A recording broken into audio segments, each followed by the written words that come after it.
हाय दोस्तों, पिछले वीडियो के अंदर हमने एक नया टॉपिक स्टार्ट किया था इंडक्शन मशीन के अंदर, जो कि था speed control of three phase induction motor. अब मैंने ये बताया था, पहली बात तो स्पीड कंट्रोल नेसेसरी क्यों है, और स्पीड कंट्रोल करने के दो तरीके होते हैं, एक तो सिंक्रोनस स्पीड कंट्रोल और एक स्लिप कंट्रोल।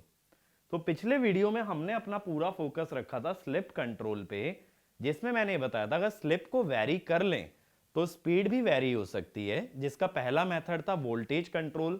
तो स्टेटर पे अप्लाइड वोल्टेज कम करने से स्लिप बढ़ती है और स्लिप बढ़ने से स्पीड कम होती है, जिसकी मदद से हमें जो स्पीड मिलती है that is below base speed. दूसरा था स्लिप रिंग इंडक्शन मोटर के लिए रोटर रेजिस्टेंस कंट्रोल, कि रोटर में एक्सटर्नल रेजिस्टेंस लगाने से स्लिप बढ़ती है और स्लिप बढ़ने से स्लिप बढ़ने से स्पीड कम होती है। लेकिन पहले मेथड में दिक्कत क्या थी कि वोल्टेज कम करने पे करंट बढ़ रहा था, लॉसेस बढ़ रहे थे, तो शॉर्ट टर्म के लिए एप्लीकेबल था। दूसरे मेथड में करंट तो कांस्टेंट था, लेकिन रेजिस्टेंस बढ़ने से लॉसेस बढ़े, तो वो भी शॉर्ट टर्म के लिए एप्लीकेबल था। फिर हम तीसरे मेथड पे गए, रोटर ईएमएफ इंजेक्शन मेथड, जो कि स्लिप रिंग इंडक्शन मोटर में लग सकता है, लेकिन इसका फायदा यह था कि एनएस से कम और ज्यादा दोनों तरह की स्पीड हम ऑब्टेन कर पा रहे थे। तो इसमें मैंने क्या बताया था कि हम क्या करते हैं, कांस्टेंट टॉर्क के लिए एयर गैप पावर को कांस्टेंट करते हैं, जिससे I2 cos θ2 को कांस्टेंट कर देते हैं। बस इतना याद रखने के लिए बोला गया था।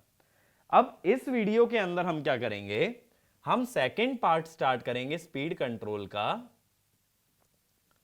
That is synchronous speed control. यानी कि अगर एनएस को कंट्रोल कर लिया जाए तो भी हम इंडक्शन मोटर की स्पीड को कंट्रोल कर सकते हैं। अब इसके अंदर सबसे पहला मेथड जो मैं यूज करने वाला हूं दैट इज फ्रीक्वेंसी कंट्रोल। ये मोस्ट इंपॉर्टेंट मेथड है सभी मेथड्स में से, और मोस्ट कॉमन मेथड भी है फ्रीक्वेंसी कंट्रोल। ठीक है भाई, इस पे सबसे ज्यादा प्रैक्टिकल यूजेज है पहली बात तो, और इसके ऊपर सबसे ज्यादा क्वेश्चन फ्रेम किए जा सकते हैं। अब फ्रीक्वेंसी कंट्रोल के अंदर देखो, अगर फ्रीक्वेंसी बढ़ाओगे तो एनएस बढ़ेगा, एनएस बढ़ने से स्पीड बढ़ेगी, और फ्रीक्वेंसी कम करोगे तो एनएस कम होगा, और एनएस कम होने से स्पीड कम होगी। यानी यहां स्पीड को इंक्रीज भी कर सकते हो और स्पीड को डिक्रीज भी कर सकते हो। तो इसीलिए सबसे पहले मैं बात करता हूं बिलो बेस स्पीड। तो बिलो बेस स्पीड से पहले भी ना एक पॉइंट लिख लो, by varying the frequency applied to the stator we can vary the synchronous speed, and by varying ns speed of the rotor can be varied. ठीक है, next point, if the frequency is reduced below the rated value then speed obtained is below base speed, and if frequency is increased above rated value then speed obtained is above base speed. तो below base speed भी मिल सकता है और above base speed भी। अब देखो क्या होता है, बिलो बेस स्पीड के लिए जो फ्रीक्वेंसी रखोगे that will be less than f rated. अब फ्लक्स हम जानते हैं that is proportional to v by f. तो if f is reduced, frequency reduce करने से फाई इंक्रीज हो जाएगा। फाई इंक्रीज होने से there is a risk of saturation. जैसा कि हम पहले से देखते आ रहे हैं कि मशीन्स के अंदर सैचुरेशन अवॉइड करना बहुत जरूरी है, तो saturation can not be allowed. ठीक है, तो अब अगर फ्रीक्वेंसी कम कर रहे हो लेकिन फ्लक्स को तुम्हें कांस्टेंट रखना है, रेटेड वैल्यू पे रखना है, तो वोल्टेज भी साथ साथ कम करो। हम कहते हैं phi equal to phi rated equal to constant, then V by F must be constant. अगर V बाय एफ कांस्टेंट हुआ तो as F reduces V must also be reduced. अब ऐसा जो है ना ज्यादातर कैसे किया जाता है कि एफ के साथ साथ वोल्टेज को भी कम कर दें, ये कर सकते हो इन्वर्टर से। इन्वर्टर को अगर पीडब्ल्यूएम कंट्रोल में चलाया जाए तो पीडब्ल्यूएम कंट्रोल में क्या होता है कि देखो जो भी थ्री फेज इन्वर्टर होते हैं, या ये कह लो पावर इलेक्ट्रॉनिक्स में जो इन्वर्टर होता है, उसकी फ्रीक्वेंसी वेरी करना बहुत आसान है। किसी भी स्विच का टाइम पीरियड चेंज कर देने से वेवफॉर्म का टाइम पीरियड बदलता है, वेवफॉर्म का टाइम पीरियड बदलने से फ्रीक्वेंसी बदलती है। लेकिन अगर वोल्टेज भी चेंज करनी है तो तुम्हें यूज करना पड़ता है पीडब्ल्यूएम कंट्रोल। तो इसमें लिखना the voltage applied can be varied by making use of an inverter with PWM control। ठीक है, अब मैं ये जानना चाहता हूं V बाय एफ कांस्टेंट रखने से कैरेक्टरिस्टिक्स पे क्या फर्क पड़ता है। ये मैं ऑलरेडी एक क्वेश्चन की फॉर्म में करा चुका हूं, फिर से रिपीट कर रहा हूं इसी को। तो देखो स्लिप फॉर मैक्सिमम टॉर्क जो होती है R2 बाय X2। X2 में फ्रीक्वेंसी आती है तो inversely proportional to frequency NS 120 F by P, तो directly proportional to frequency. Maximum torque क्या था 3 by omega S V1 square by 2X2। अब देखो ओमेगा S में एक फ्रीक्वेंसी आती है, X2 में भी फ्रीक्वेंसी आती है, तो this is V1 square by F square, that is constant. क्योंकि V बाय एफ कांस्टेंट है तो V1 square by F square भी कांस्टेंट। स्टार्टिंग टॉर्क पे आ जाता हूं, 3 by omega S V1 square R2 by X2 square. ठीक है, नीचे में मैंने R2 को इग्नोर कर दिया है, that R2 is much less than X2। तो देखो ऊपर तो V1 का स्क्वायर आ रहा है, नीचे ओमेगा S में एक F आएगा, एक X में भी F आएगा, तो बन गया F का क्यूब। क्यूब बनेगा ना, स्क्वायर इधर से और F इधर से। अब इसमें V1 बाय F तो कांस्टेंट है, तो स्क्वायर से स्क्वायर कट गया, तो क्या बचा, एक नीचे फ्रीक्वेंसी बची। अब मैं कह रहा हूं कि मैं फ्रीक्वेंसी को तो कम कर रहा हूं, अगर मैं फ्रीक्वेंसी को कम कर रहा हूं तो NS कम होना चाहिए ना, टॉर्क वर्सेस स्पीड। तो देखो ये NS1 फ्रीक्वेंसी कम की, NS2 फ्रीक्वेंसी कम की, NS3। फ्रीक्वेंसी कम करने से सिंक्रोनस स्पीड मेरी कम होती जा रही है। ठीक है भाई, लेकिन मैक्सिमम टॉर्क तो कांस्टेंट है, तो मैक्सिमम टॉर्क के लिए एक लाइन ड्रॉ कर लेते हैं। ये मैक्सिमम टॉर्क हो गया TEM। फ्रीक्वेंसी कम करने से स्टार्टिंग टॉर्क तो इनवर्सली प्रोपोर्शनल है, तो फ्रीक्वेंसी जितनी कम स्टार्टिंग टॉर्क उतना ही ज्यादा। तो देखो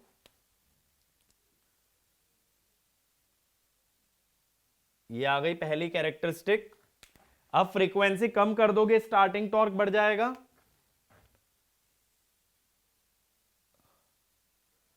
फ्रीक्वेंसी और कम कर दोगे स्टार्टिंग टॉर्क और ज्यादा बढ़ जाएगा।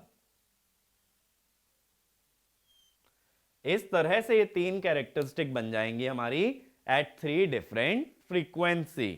ठीक है, तो इसमें लिख लेना if frequency is reduced the synchronous speed reduces but maximum torque remains constant and starting torque increases. तो वो इस कैरेक्टरिस्टिक से शो हो गया। ठीक है, इस टाइप के ग्राफ तुम्हें बनाने आने चाहिए अगर कभी भी पूछ लिया जाए। अब जैसे देखो लास्ट लेक्चर में हम लोड के नेचर से जज कर रहे थे स्पीड कंट्रोल, तो अभी भी मैं लोड के नेचर पे बात करता हूं। मैंने क्या बोला था आप लोगों को कि हर डेरिवेशन के अंदर मैं ये मान के चलूंगा कि लोड का टॉर्क कांस्टेंट है।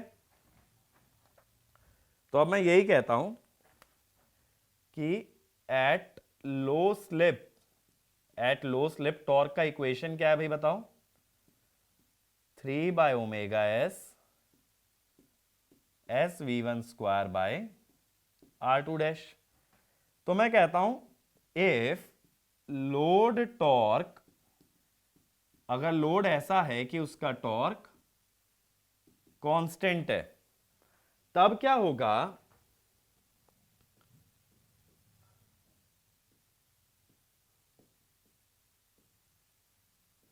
स्लिप को क्या लिख सकते हो, ध्यान से देखते चलना।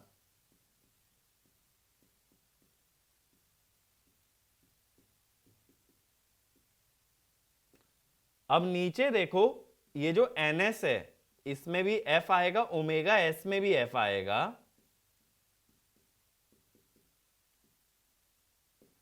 अब हम ये तो जानते हैं V1 bye F is constant, यही हम कंडीशन लेके चले हैं, जिसका मतलब NS minus NR is constant. ये बहुत ही इंपॉर्टेंट डेरिवेशन है, ठीक है, कि कभी भी अगर बिलो बेस स्पीड में लोड टॉर्क कांस्टेंट है तो NS और NR का डिफरेंस कांस्टेंट रहेगा। अब इस टाइप के क्वेश्चन में तुम गलती क्या करोगे, जो मैक्सिमम जनता करती है, कि फ्रीक्वेंसी बदलने पे अपन ये भूल जाते हैं कि NS भी चेंज होगा।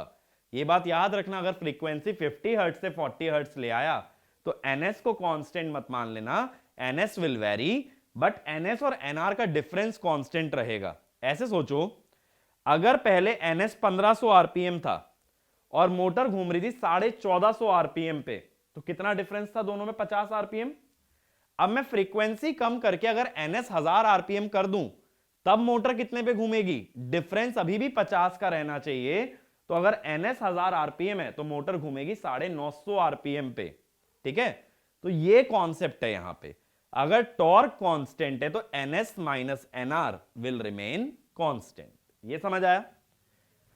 तो ये तो बात हुई अगर बेस स्पीड से नीचे जाते हैं, ठीक है, यानी कि NS को अगर कम कर रहे हैं। अब मैं बात करता हूं भाई, मुझे तो NS से ऊपर भी जाना है, अगर कोई गाड़ी चला रहा हूं तो एक्सेलरेटर खींच के मुझे खाली सड़क पे तेज भी भगाना है। तो अब मैं बात कर रहा हूं above base speed. Above base speed क्या होगा, हमें frequency F must be increased. लेकिन अब अगर तुम ये कहते हो कि भाई इफ हमें अगर फ्लक्स अभी भी कांस्टेंट चाहिए, यानी कि V बाय एफ अभी भी कांस्टेंट चाहिए, तो V must also be increased. भाई अगर डिनोमिनेटर बढ़ रहा है और रेशो फिक्स रखना है तो न्यूमरेटर भी बढ़ाओ, लेकिन अगर न्यूमरेटर बढ़ाने लगोगे तो V will be greater than rated value, और V को अगर रेटेड से बड़ा कर दोगे, insulation can be damaged, insulation खराब हो सकती है तुम्हारी। इसीलिए अब हम यहां क्या कह देते हैं, F increases and V is constant। तो इसमें लिखना, to control the speed above rated speed frequency must be increased but voltage cannot be increased beyond the rated value, else insulation may get damaged, so voltage is kept constant। ठीक है, voltage must be constant। अब फिर से same characteristics पे आ रहा हूं, आ जाओ भाई। SMT R2 by X2 frequency के inversely proportional, maximum torque 3 by omega S V1 square by 2x2। अब वोल्टेज तो कांस्टेंट है, ओमेगा S में एक F आएगा, X2 में एक F आएगा। स्टार्टिंग टॉर्क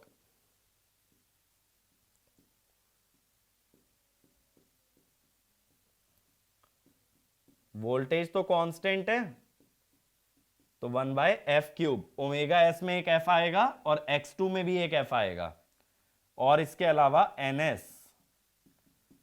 ये तो 120 f बाय p है, तो it is proportional to f। तो अब मैं क्या कहता हूं कि मुझे ऐसे ही 3 कर्व चाहिए, बट इस बार फ्रीक्वेंसी बढ़ा के, ठीक है, इस बार फ्रीक्वेंसी इंक्रीज करनी है। ये अपनी y एक्सिस हो गई, ये x एक्सिस। फिर से देखो मैं 3 ns ले लेता हूं,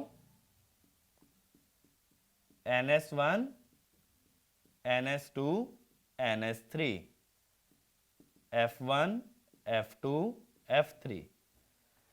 फ्रीक्वेंसी लगातार बढ़ रही है। अब देखो फ्रीक्वेंसी बढ़ने से क्या हो रहा है, ns तो बढ़ रहा है, मैक्सिमम टॉर्क कम हो रहा है, स्टार्टिंग टॉर्क कम हो रहा है। यानी सबसे कम वाली फ्रीक्वेंसी पे मैक्सिमम टॉर्क और स्टार्टिंग टॉर्क दोनों ही ज्यादा हैं, ऐसा ग्राफ आ गया। इससे कम वाली फ्रीक्वेंसी पे स्टार्टिंग टॉर्क भी कम और मैक्सिमम टॉर्क भी कम। इससे और कम वाली फ्रीक्वेंसी पे स्टार्टिंग टॉर्क और भी कम और मैक्सिमम भी और कम। इस तरह से 3 कर्व हमारे बन जाएंगे, स्टार्टिंग टॉर्क और मैक्सिमम टॉर्क दोनों ही कम होंगे। तो इसमें लिखना, if the frequency is increased above the rated value, then with increase in frequency synchronous speed increases but starting as well as maximum torque reduces। अब देखो इसके अंदर भी अगर लो स्लिप पे बात करें टॉर्क की, तो लो स्लिप पे टॉर्क का एक्सप्रेशन क्या होता है, 3/ωs SV1² बाय R2। अब अगर लोड टॉर्क ऐसा है जो कि कांस्टेंट है, मोटर से एक ऐसा लोड जुड़ा है जो कह रहा है भाई मुझे तो कांस्टेंट टॉर्क ही चाहिए, तब तुम क्या कहोगे, S/ωs मस्ट बी कांस्टेंट। क्योंकि देखो यहां ना तो वोल्टेज चेंज कर रहे, वोल्टेज में पहले ही बता चुका हूं कांस्टेंट है, रेजिस्टेंस भी चेंज नहीं कर रहे, रेजिस्टेंस भी कांस्टेंट है, तो S/ωs इज कांस्टेंट और S/f इज कांस्टेंट। यानी S1/S2 should be equal to F1/F2। तो स्लिप डायरेक्टली फ्रीक्वेंसी के साथ वेरी करेगी। ठीक है, S/f कांस्टेंट है तो यहां से ये भी कह सकते हो ना, S is proportional to F। इसी वजह से मैंने लिख दिया S2/S1 इक्वल टू या S1/S2 इक्वल टू F1/F2। तो ये मत सोचना कि सिर्फ NS चेंज हो जाएगा और स्लिप कांस्टेंट रहेगी।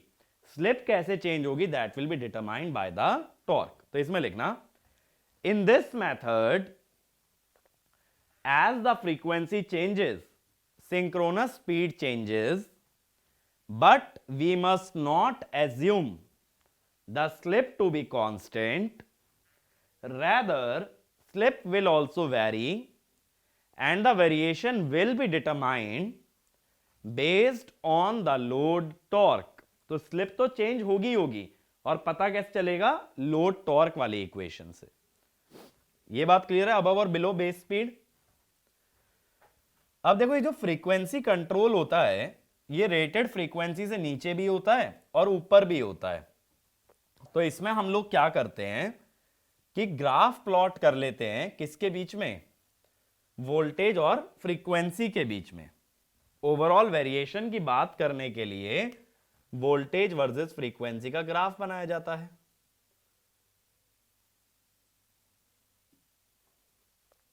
V and F। अब तुम कहोगे भाई इसके अंदर बीच में एक बाउंड्री होगी, that is rated frequency. Up to rated frequency voltage और फ्रीक्वेंसी प्रोपोर्शनल थे क्योंकि V/F कांस्टेंट था, तो ग्राफ कैसा आना चाहिए था, लीनियर। और उसके बाद फ्रीक्वेंसी वेरिंग थी बट वोल्टेज फिक्स थी, तो हॉरिजॉन्टल। भाई रेटेड फ्रीक्वेंसी के आगे तो वोल्टेज बढ़ाई नहीं थी, तो यहां तो देखो कांस्टेंट ग्राफ मिल जाता है, यहां voltage equal to V rated. इसके नीचे लीनियर आना चाहिए, लेकिन ग्राफ जो आता है ना वो लीनियर तो आता है, नीचे में लीनियर से थोड़ा डेविएट हो जाता है, तो that is more than linear value. जो वैल्यू आ रही है वोल्टेज की that is more than linear. अब दिमाग के अंदर क्वेश्चन आता है कि भाई ऐसा क्यों हुआ, ये 0 तक लीनियरली क्यों नहीं गया, और इसका आंसर छुपा एक कॉन्सेप्ट में जो मैंने ट्रांसफॉर्मर में बताया था, वो ये था, इंड्यूस्ड ईएमएफ होता है 4.44 Fn kW। तो φm इसी वजह से प्रोपोर्शनल होता है E/F के, ना कि V/F के। अब V और E के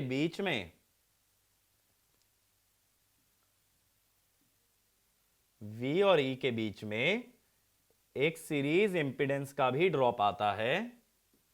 जैसे स्टेटर साइड का सर्किट देखो, जिसको ट्रांसफॉर्मर में प्राइमरी भी कहते हैं, V और E के बीच में एक वोल्टेज ड्रॉप भी आता है R1 और X1 की वजह से। अब हम कह देते हैं if I1 into R1 plus JX1 is ignored, V1 is equal to E1, otherwise V1 is greater than E1।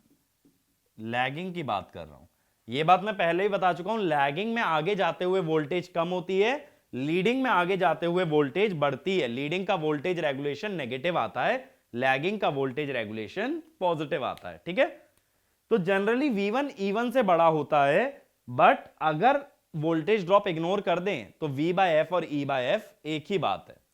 लेकिन जब तुम इतनी छोटी वोल्टेज पे चले जाओगे तब तुम वोल्टेज ड्रॉप को इग्नोर नहीं कर सकते। तो इसमें लिखना, at low values of supply voltage the voltage drop across the series branch can no longer be ignored and hence we have to apply a voltage higher than the value predicted by linear behavior to compensate for the voltage drop across R1 and X1।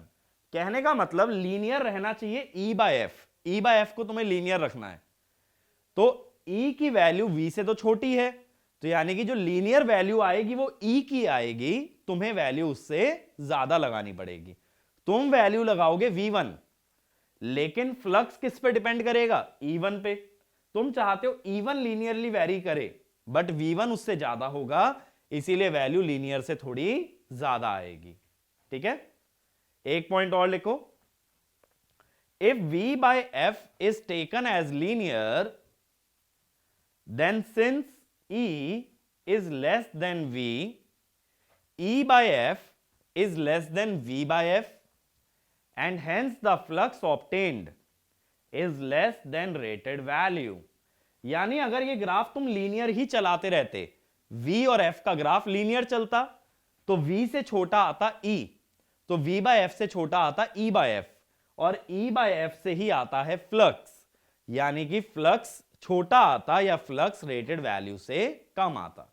अगर flux rated पे चाहिए तो ज्यादा voltage लगाओ, नहीं लगाओगे तो flux मिलेगा कम।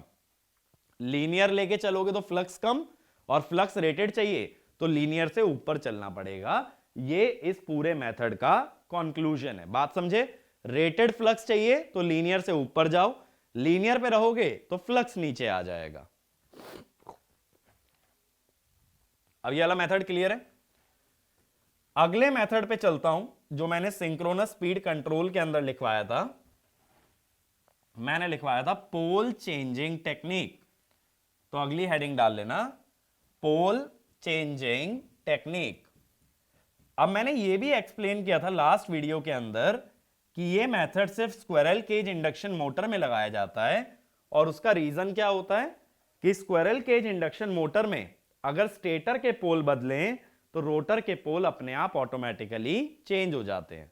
तो इसमें लिखना, this method can only be applied to squirrel cage induction motor because in that motor if number of poles on the stator are varied then rotor poles automatically adjust to become equal to stator poles।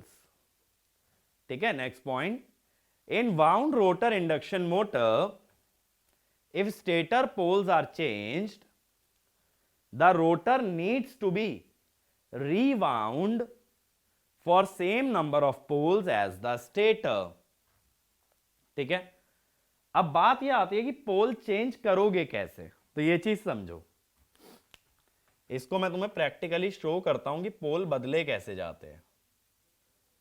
मान लो अपने पास 4 electromagnet हैं,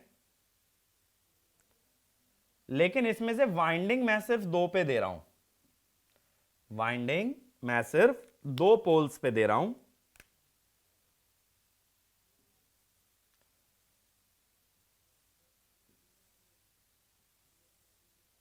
ठीक है,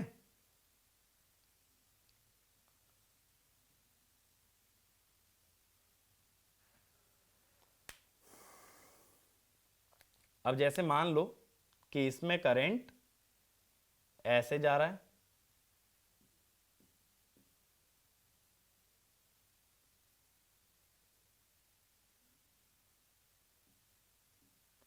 तो इसकी magnetic field कैसे बनेगी भाई? इसकी मैग्नेटिक फील्ड बनेगी डाउनवर्ड्स। ठीक है, तो इसकी मैग्नेटिक फील्ड आ गई डाउनवर्ड्स। तो ये वाला पोल कैसा हो गया? नॉर्थ। सपोज मुझे यहां साउथ क्रिएट करना है।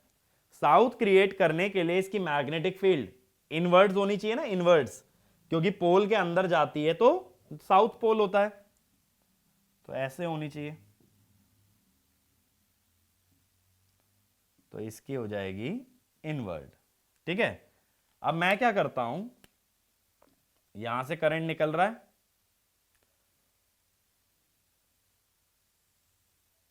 ऐसे कनेक्शन करता हूं। अब देखो, यहां से करंट एंटर हुआ, यहां से निकला, फिर इसमें घुसा और नीचे से बाहर हो गया, तो इधर नॉर्थ बना, इधर साउथ बना। तो इनकी मैग्नेटिक फील्ड कैसे लाइंस जाएंगी? इस टाइप से भाई। कितने पोल्स बन रहे हैं इसके अंदर? 2 ही पोल्स बन रहे हैं। यहां अपने पास बन रहे हैं पोल इक्वल टू 2। अब दूसरा सिनेरियो देखना, इलेक्ट्रोमैग्नेट 4 ही हैं और वाइंडिंग कितने पे देनी है? 2 पे।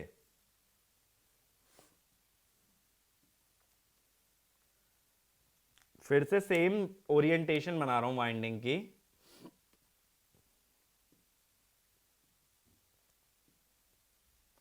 ठीक है,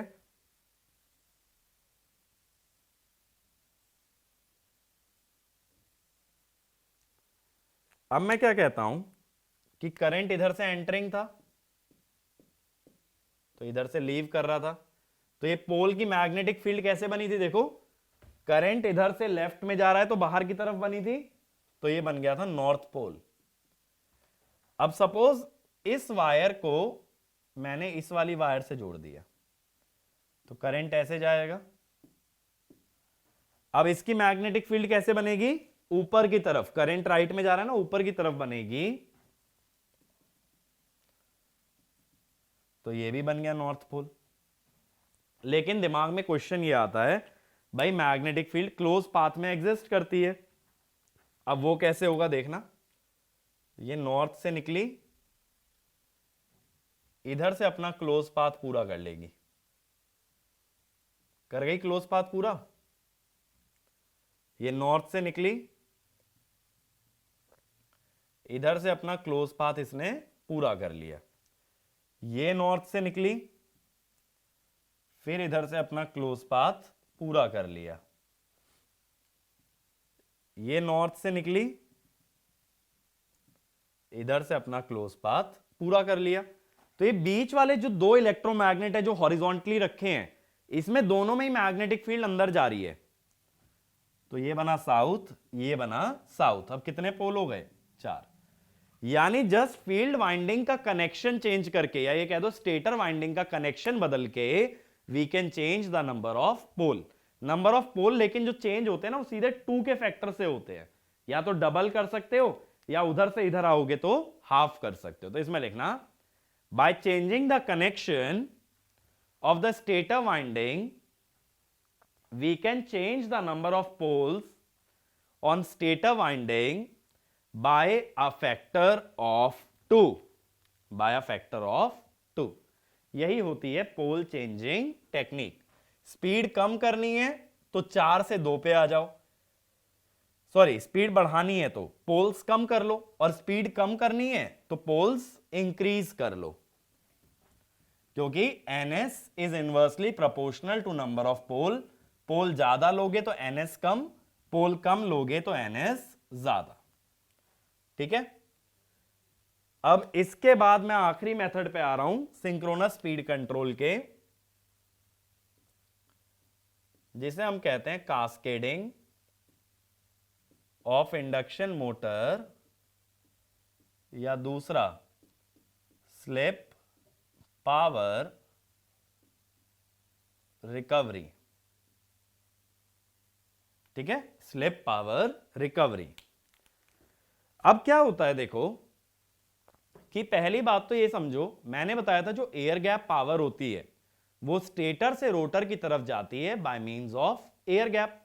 उसके दो हिस्सों में वो बट जाती है, एक एसपीजी और एक 1 - एसपीजी।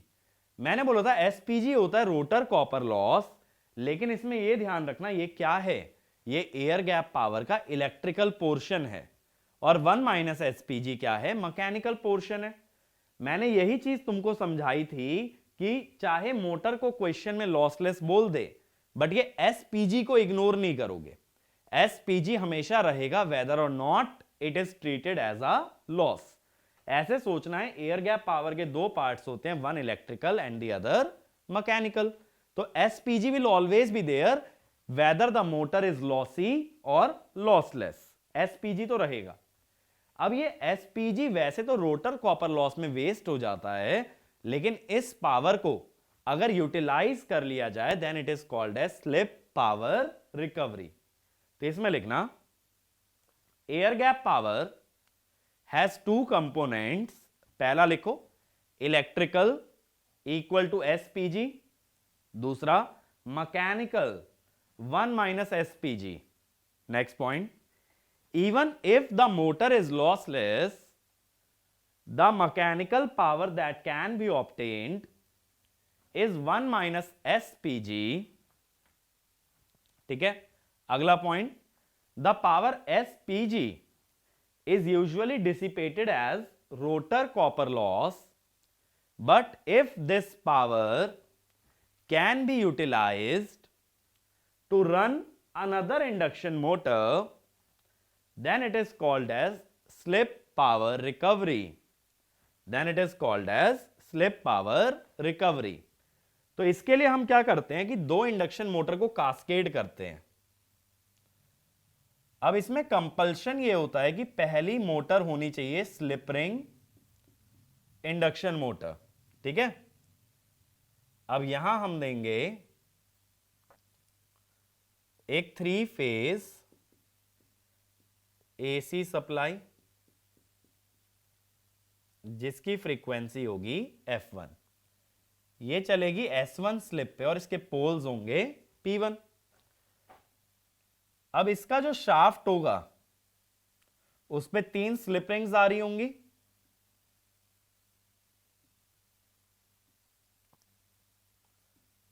रोटर पे 3 स्लिप रिंग लगी होंगी ना, ये स्लिप रिंग से दूसरी इंडक्शन मोटर जोड़ दो। अब ये दूसरी इंडक्शन मोटर कोई भी हो सकती है, स्क्वायरल केज भी ले सकते हो और स्लिप रिंग भी ले सकते हो, लेकिन पहली वाली मोटर से दूसरी मोटर में सप्लाई देनी है, इसीलिए पहली कंपलसरी होती है स्लिप रिंग इंडक्शन मोटर।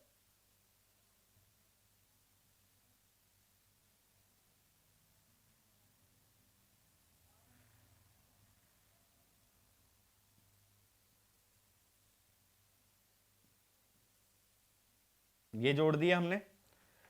अब यहां दोनों का शाफ्ट भी कनेक्टेड है। सपोज ये चलती है स्लिप S2 पे और इसके पोल्स होते हैं P2, यहां दोनों का शाफ्ट भी कपल्ड है, तो शाफ्ट मैकेनिकली कपल्ड। एक तरह से क्या हुआ, ये मोटर्स के बीच में दो कपलिंग है, इलेक्ट्रिकल और मैकेनिकल। इलेक्ट्रिकल कैसे, करंट फ्लो करेगा एक स्लिप रिंग से दूसरे के स्टेटर में, और मैकेनिकल ऐसे क्योंकि दोनों का शाफ्ट आपस में कनेक्टेड है। तो दो तरह की कपलिंग हो गई। ठीक है, अब यहां से स्लिप रिंग पे जो फ्रीक्वेंसी मिल रही होगी वो मिल रही होगी S1F, जो दूसरे के स्टेटर में जाएगी। तो इसमें लिखना, in this method the first motor should be slip ring induction motor and the second one can be SRIM और SCIM। अगला point, the stator of the second motor is supplied through the slip rings of the first motor and their shafts are mechanically coupled. So the two motors are cascaded.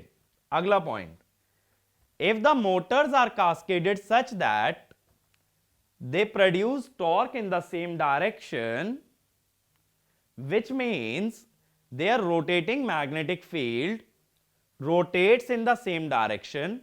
भाई सीधी बात है, induction motor का principal यह कहता है जिस direction में magnetic field घूमेगी उसी में रोटर जाने की कोशिश करेगा, यानी टॉर्क का डायरेक्शन किसके पैरेलल होता है? रोटेटिंग मैग्नेटिक फील्ड के। तो मैं कह रहा हूं दोनों का टॉर्क सेम डायरेक्शन में, माने दोनों की रोटेटिंग मैग्नेटिक फील्ड भी सेम डायरेक्शन में। ठीक है, विच इज पॉसिबल, आगे लिखना, which is possible if both Motors have the same phase sequence. अगर दोनों मोटर में सेम फेज सीक्वेंस रखोगे तो दोनों की जो मैग्नेटिक फील्ड बनेगी वो सेम ही डायरेक्शन में घूमेगी। आगे लिखना, this is called as cumulative cascading. Cumulative cascading को अंडरलाइन कर लेना, this is called as cumulative cascading. अगला point, if both the motor tend to rotate in opposite direction or they produce torque in opposite direction, then it is called as differential cascading, and it means that rotating magnetic field of both the motors is in opposite direction or their phase sequence is opposite। ठीक है, दोनों का phase sequence opposite है हमारा। This is called as differential cascading. तो पहले मैं आप लोगों से बात करने वाला हूं क्यूमुलेटिव कास्केडिंग के बारे में। क्यूमुलेटिव कास्केडिंग का मतलब टॉर्क इन सेम डायरेक्शन, या ये कह दो दोनों की मैग्नेटिक फील्ड सेम डायरेक्शन में घूमती है, तो ऐसा भी कह सकते हो NS इन सेम डायरेक्शन। अब मैकेनिकल कपलिंग के कारण दोनों सेम ही स्पीड पे घूमेंगे हमेशा, N1 will be equal to N2। अब N1 कितना होगा? 120F bye P1, 1 minus S1।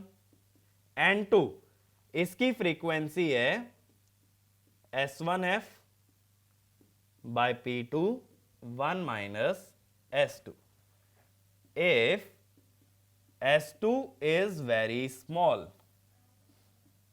ठीक है, इस डेरिवेशन के लिए S2 को अगर स्मॉल मान लें तो F से F कटा, 120 से 120 कटा, 1 minus S1 by P1 equal to S1 by P2। तो इसका मतलब S1 कितना हो गया? P2 bye P1 plus P2। तो स्पीड कितनी हो गई दोनों की? N सेट माने speed of the set. Speed of the set कितनी हो गई? दोनों में से कोई भी ले लो, लेफ्ट या राइट बराबर ही होंगे। अगर राइट से लेते हो तो P2 से P2 कट जाएगा, ये आ गई speed for the case of cumulative cascading. यानी दोनों मोटर इतनी स्पीड से हमारी मिल करके घूमने वाली हैं। अब ये एक बार नोट डाउन कर लेना, वीडियो पॉज करके मैं आगे मूव कर रहा हूं। दूसरी कास्केडिंग मेरे पास है डिफरेंशियल कास्केडिंग। इसमें टॉर्क होते हैं अपोजिट डायरेक्शन में, या ये कह दो NS होता है अपोजिट डायरेक्शन में। NS अपोजिट डायरेक्शन में होने के लिए यहां एक बस माइनस दिखा देते हैं। ठीक है, अगेन S2 बहुत स्मॉल है, यहां एक माइनस हो गया, तो यहां बनेगा P2 bye P2 minus P1, यही बनेगा ना, P2 सॉरी हाँ P2 minus P1, P2 minus P1, फिर पुट करोगे तो यहां मिल जाएगा P2 माइनस P1, ये बन जाएगा स्पीड ऑफ द सेट। ये बात क्लियर हुई। अब लेकिन देखो कभी कोई न्यूमेरिकल आ जाए तो ये S2 को इग्नोर मत करना, तो इसमें लिखना S2 has been ignored only for derivation, but from question point of view S2 should be considered। तो कई बार क्वेश्चन में वो क्या करेगा ना, देखो अब यहां दो वेरिएबल हो जाएंगे, एक S1 और एक S2, तो वो क्या करेगा, तुम्हें इसकी रोटर फ्रीक्वेंसी दे देगा। रोटर फ्रीक्वेंसी होती है स्लिप इनटू स्टेटर फ्रीक्वेंसी, इसके स्टेटर पे फ्रीक्वेंसी पहुंच रही है S1F, तो S2 S1F, यहां से एक और इक्वेशन मिल जाती है। तो इसमें लिखना if S2 is not ignored then there are two variables S1 and S2, so we need one more equation which can be obtained using the rotor frequency of second induction motor, which is S1 S2F। ठीक है, इतनी बात clear हुई। अब इसमें gate point of view से हमारा पहला मेथड बहुत इंपॉर्टेंट है, फ्रीक्वेंसी कंट्रोल, बाकी दोनों method gate point of view से इतना रेलिवेंट नहीं है। और कास्केडिंग कभी भी किन्हीं भी दो मशीनों की हो, हमेशा ये ध्यान रखना कास्केडिंग में दोनों मशीनों की मैकेनिकल स्पीड हमेशा बराबर आती है। बस यहां हमने डिफरेंशियल कास्केडिंग में माइनस क्यों लगाया, क्योंकि एक मशीन अगर क्लॉकवाइज घूमना चाहती है तो दूसरी एंटी क्लॉकवाइज घूमना चाहती है, तो इसीलिए हमने दोनों की स्पीड को एक दूसरे का नेगेटिव कह दिया। बात समझे। लेकिन कई बार क्वेश्चन ऐसा भी बन जाता है कि सिंक्रोनस और इंडक्शन कास्केड कर दिए। कास्केडिंग का सिर्फ मतलब क्या है, both speed must be equal. चाहे तो क्वेश्चन के लिए ना एक पॉइंट यहां ऐड भी कर लेना, if synchronous machine and induction machine are cascaded then the speed is equal to synchronous speed of synchronous machine. क्योंकि सिंक्रोनस मशीन के अंदर ये फिक्स है कि वो तो एनएस पे घूमेगी, तो तुम्हें कभी भी स्पीड निकालनी है, एक सिंक्रोनस और एक इंडक्शन साथ में कनेक्टेड हैं, तो सिंक्रोनस मशीन की जो स्पीड है वही दोनों के लिए स्पीड बनेगी। ठीक है, बट ये सारा कॉन्सेप्ट ना तुम्हारा क्वेश्चन से क्लियर हो जाएगा, क्वेश्चन इस पे काफी अच्छा फ्रेम हो सकता है, तो क्वेश्चन में समझोगे ज्यादा अच्छे से समझ आएगा। कंसेप्चुअली सिर्फ इतना बता दे रहा हूं कि दो मोटर अगर कास्केडेड हैं और उसमें से एक सिंक्रोनस है तो total speed is equal to synchronous speed. ठीक है, तो स्पीड कंट्रोल के अंदर यही टेक्निक्स होती हैं जिसमें गेट के लिए रेलिवेंट है पिछले लेक्चर की फर्स्ट टू टेक्निक्स और इस लेक्चर की फर्स्ट टेक्निक, ये तीन गेट के लिए रेलिवेंट है। और अगर सभी एग्जाम्स कवर करना चाहते हो तो सारी टेक्निक्स तुम्हारे लिए रेलिवेंट है। ठीक है, तो अगले लेक्चर के अंदर हम लोग बात करेंगे आगे के कॉन्सेप्ट की, यानी मोटर के तीसरे एस्पेक्ट की, दैट इज ब्रेकिंग, लेकिन वो आगे चल के। Thank you.